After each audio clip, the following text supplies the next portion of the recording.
নারায়ণগড়ের ৬ নম্বর অঞ্চল যুব তৃণমূল কংগ্রেসের উদ্যোগে চারাগাছ বিতরণ অনুষ্ঠান আয়োজিত হল। নারায়ণগড়ের বাদগেরাতে পেয়ারা, মেহগিনি, সুপারি ও লেবু গাছের চারা তুলে দেওয়া হয় এলাকার প্রায় ১,০০০ মানুষের হাতে বলেই জানালেন নারায়ণগড় ৬ নম্বর অঞ্চল নেতৃত্ব শেখ শরীফ। মুখ্যমন্ত্রী মমতা বন্দ্যোপাধ্যায়ের নির্দেশক্রমে সবুজায়নের লক্ষ্যে এদিনের এই আয়োজন বলেই জানালেন উদ্যোক্তারা। কাজ করি, এখানে কোনো ভেদাভেদ নেই।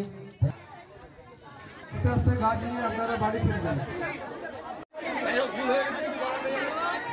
তুমি চলে এসো মা। তার সাথেই আমরা অপূর্বতাকে অনুরোধ করবো।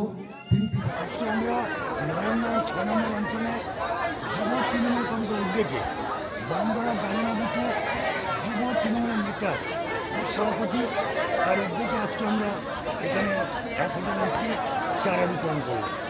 কি কি চারা দিলেন? এখানে আমরা দিলাম পেয়ারা, মেগুনি, লেবু আর সুপুরি।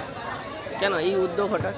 এই উদ্যোগে আমাদের মুখ্যমন্ত্রী মমতা ব্যানার্জি উনি চাচ্ছেন বৃক্ষরোপণের জন্য গাছ একটি প্রাণ একটি, সেই হিসাবে আমরা এটা উদ্যোগ নিলাম ৬ নম্বর অঞ্চলে যুব তৃণমূল কংগ্রেস। আপনার নাম? আমার নাম শেখ আব্দুল সালাম।